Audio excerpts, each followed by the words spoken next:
This video is brought to you by Mubi.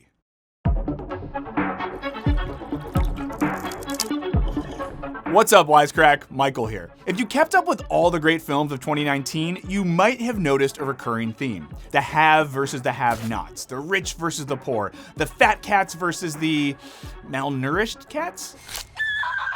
Whether it's J-Lo and her crew scamming Wall Street lowlifes and hustlers, underground-dwelling doppelgangers seeking revenge in Us, or the monstrously unlikable grown-up rich kids in Knives Out, 2019 was full of movies that explored the gap between rich and poor. And this theme wasn't confined to the big screen, as TV shows like The Righteous Gemstones and Succession depicted families of wealthy jerks regularly screwing over honest folks in order to keep their mountains of money. But of course, we're here to talk about two of 2019's best poster children for class conflict, Joker and Parasite. Two drastically different films, both of which seem eager to explore social division in modern society. Through people who dream of improving their lot in life, we get to ask the question, are those dreams destroying us? Let's find out in this Wisecrack edition on Joker and Parasite. And of course, spoilers ahead.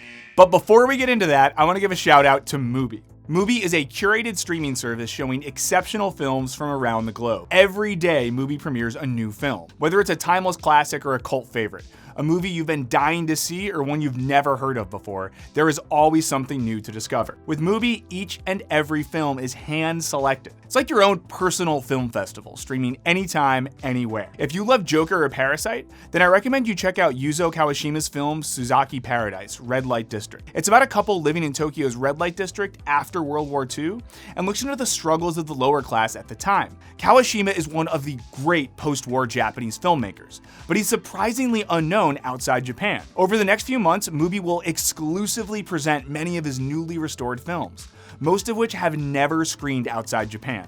And right now you can try Mubi for 30 days for free by going to mubi.com/wisecrack. That's mubi.com/wisecrack for a whole month of great cinema. Now, back to the show. First, a quick summary of the two films. Joker tells the origin story of Batman's least favorite clown and his pre-villain persona, Arthur Fleck. Fleck is a mentally unwell clown for hire and aspiring comedian who also must care for his ailing mother, all in a Gotham that clearly mimics the collapsing New York City of the 70s and 80s. After losing his job, Arthur also loses his shit and murders a few admittedly awful finance bros. In the process, he accidentally inspires the downtrodden Gothamites to don their own clown masks and rise up against something. Eventually, Fleck kills his favorite late-night talk show host on live TV and does a blood-stained victory dance in the chaos-filled streets before being locked up in Arkham Asylum. Oh yeah, and at one point he thinks Thomas Wayne is his dad and pays a creepy visit to his not-really little brother, Bruce. Fast forward to present-day South Korea and you get Parasite, a movie about the Kims, a poor family that scams their way into gainful employment under the very wealthy Park family. Things go well until they discover that the Park's former housekeeper has been hiding her husband in the basement for years. All hell breaks loose, people get stabbed at a birthday party, and the Kim family ends up far worse off than they started. Capitalism wins, the end. While these films feature wildly different settings and tones and were made in different languages by filmmakers living on opposite sides of the world, they both pose the same question. Namely, what does class stratification mean for society? Let's start with the basics. What exactly is each film trying to say? Joker is a little bit vague. In an interview, Todd Phillips said he rooted his film in the all-too-common belief that the system is broken, while also exploring the consequences of cutting social services for mental health. So a few interesting things here. As we've noted before, the film is obsessed with recognition and visibility. Arthur dreams of being acknowledged by his comedy role model. He complains that his social worker is ignoring him. You don't listen, do you? I don't think you ever really hear me. And he argues that, unlike his affluent victims, nobody would notice nor care if he was lying dead on the street. If it was me dying on the sidewalk, you'd walk right over me. I pass you every day and you don't notice me. But these guys, what, because Thomas Wayne cried about them on TV? On a societal level, the masses raging against Thomas Wayne's machine are sick of their needs going unheard, of their suffering being invisible. But the revolution isn't all rainbows and drum circles for Todd Phillips. The mass movement in Joker is excessively cruel, profoundly disorganized, and loosely led by an apolitical psychotic murderer. As such, the film functions as a kind of warning. It's not necessarily an indictment of capitalism, but rather of the extreme inequality it can breed. The film imagines what happens when the people at the bottom of the financial ladder are deprived of the most basic human needs and dignities, and subsequently are rallied to violence. Of course, such a situation is not exclusive to comic book universes. In fact, we can better understand the revolutionary terror of the Joker by examining the actual terror during the French Revolution. For a quick history refresher, after generations of peasants were trampled upon by the cake-eating aristocracy, they violently lashed out and reclaimed the country for themselves. And while this revolution did lots of good things, like emulate the ideals of the American Revolution and eventually led to the abolition of slavery in the French colonies, it also caused some pretty awful stuff, like indiscriminately beheading their political rivals. The violent us versus them dynamic facilitated by the guillotine is similar to what we see in the final act of the Joker, as the clowns gleefully attack anyone who looks like they have a 401k. This kind of dynamic can easily turn a reasonable group of downtrodden folks into fanatics. Fanaticism is a term we usually associate with religion, and one that differs from its less violent cousin, enthusiasm. Philosopher Immanuel Kant argued that during the French Revolution, the mob-induced terror crossed the line from enthusiasm, which is reasonable, into fanaticism, which is not. While it's perfectly moral to enthusiastically campaign for values like liberty, equality, and fraternity, the same can't be said for guillotining people who you don't like. That's fanaticism. If people like Thomas Wayne treat the poor as mere objects to be used and discarded, You think men like Thomas Wayne ever think what it's like to be someone like me? To be somebody but themselves? They don't. the disenfranchised, conversely, and fanatically, treat the wealthy as objects to be destroyed. The tension between enthusiasm and fanaticism is what makes Joker such a compelling watch. In the first act of the film, there is room to genuinely empathize with and want the best for Arthur after he's been repeatedly wronged. But after he turns to fanaticism, we're left mouths agape at how his journey has gone so wrong. But if the message of Joker is, you better keep the poors happy or else, the message of Parasite is oh so much more complicated. Because in Parasite, the bad guy isn't greedy rich people or murderous clowns, but a system that forces us to leech off of others to survive. In Bong Joon-ho's world, both everyone and no one is a bad guy. In fact, the wealthy Parks are kind of nice and normal. Sure, the wife is weird, but we can't help but empathize with a guy trying to go camping with his kid. At the same time, they're pretty unsympathetic to and uninterested in the plight of their employees, who they fire without a second thought the moment they become an inconvenience. The film masterfully frames this obliviousness by showing how a simple rainstorm affects the families in drastically different ways. While it ruins the Parks' birthday camping plans, it clears the sky, creating a beautiful day for a birthday party. 오늘 하늘 완전 파랗고 미세먼지 제로잖아. 어제 비 왕창 온 덕분에. 그치?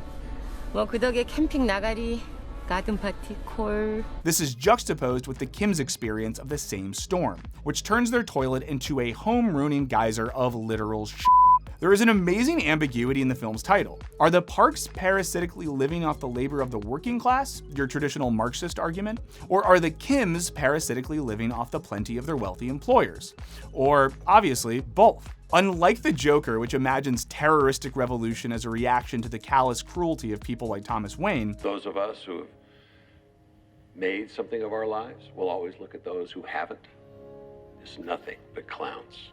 Parasite instead imagines how modern-day capitalism turns everyone, rich or poor, into monsters. The Parks objectify their hired help, and the Kims objectify the Parks as a cushy bank account. But to figure out why, we need a little help from communist Santa Claus, Karl Marx, and his writing on alienation. To understand alienation, we need to understand alienated labor, and to understand that, just regular labor. Marx outlined his theory of labor and alienation in his economic and philosophic manuscripts of 1844, coincidentally the same year PBR was first produced. No, really. According to Marx, labor connects us to the world and to humanity. To oversimplify and betray television's greatest libertarian, there is nothing more life-affirming than to be Ron Swanson building a canoe, not for some boss, but for the sheer joy of creation. Importantly, in laboring, we shape the world around us in concert with our fellow human beings. This affirms what Marx called our species being, or our communal existence as the human race. But what happens when we labor not for ourselves, but for someone else? In the Kim's case, that means folding pizza boxes in the hope of earning a few dollars to pay for our recently terminated Wi-Fi. We become alienated from our labor, and hence from our species being. And oh boy, is that bad. Marx warns that alienated labor turns our perspective inwards, towards the individual and away from our species being. We thus become estranged from not only the objects we create, like our aforementioned canoe, but from our fellow humans. Perhaps nothing encapsulates this better in Parasite than the way the Kims interact with other members of their class. Rather than showing solidarity for the similarly downtrodden, or at least deciding to live and let live, the Kims see other working class people purely as competition. The family slowly sabotages all of the park's servants in order to replace them with members of their own clan. Like a parasite, the family moves into a host organism, hijacking its structure for its own ends. But in a grand reveal, they discover the former housekeeper's husband has been living in the park's secret basement for years. Someone beat them to their own grift. Rather than feeling compassion, the Kims maintain a cutthroat ethos that is necessary to survive modern-day South Korea. For Marx, this kind of perversion is built into alienated labor. Everywhere it creates beauty while deforming the workers who built that beauty. It produces palaces, but for the worker, hovels. It produces intelligence, but for the worker, stupidity, cretinism. Whereas Arthur lashes out violently and without logic to his social situation, almost everything the Kims do is a necessary strategy for survival. The fact that surviving under capitalism can turn a person cruel is noted by Miss Kim, as she muses that she too would be nice if only she were rich. 솔직히 이 돈이 다 나한테 있었어 뭐? 나는 In other words, compassion is a luxury for those with enough money to know which professional chef is cooking their next meal. Like Joker though, Parasite culminates in a brutal murder. Mr. Park is disgusted by the smell of Mr. Kim, which is a pretty unavoidable part of living with our aforementioned geyser. 근데 냄새가 손을 넘지 냄새가 차 뒷재료로 존나게 나는 냄새가 뭔 냄새길래? When Mr. Park shows similar disgust towards Mr. Kim's recently murdered basement-dwelling rival, Kim loses it. In both cases, the downtrodden men react violently to the class divide imposed by modern-day society in a misplaced attempt to reclaim a piece of their humanity.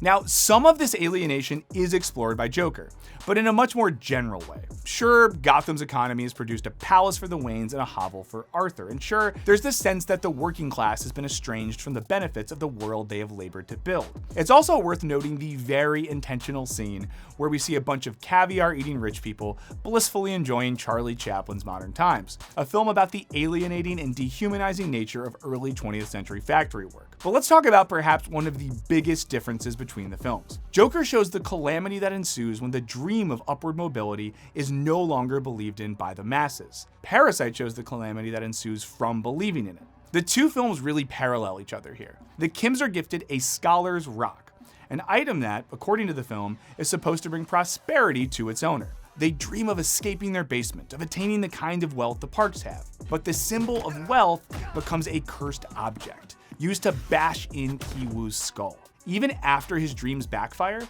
Ki-woo dreams of being rich and successful enough to purchase the Park home, and thereby rescue his father from his basement exile. A situation, of course, created first and foremost by their relentless hustle.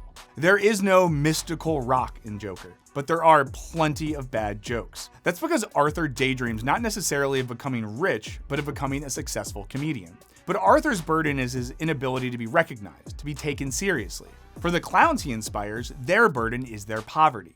For Joker, people are burdened by the societal inequality that leaves them disenfranchised and voiceless. They dream, or at least rage, for a better world. They just happen to do it in all the wrong ways. But for Parasite, the burden is the dream itself. So what, if anything, are these films trying to say about class antagonism? It's important to note, while the Kims only seek to improve their own lot in an unfriendly system, the masses in Joker agitate to burn down the system that's hurt them.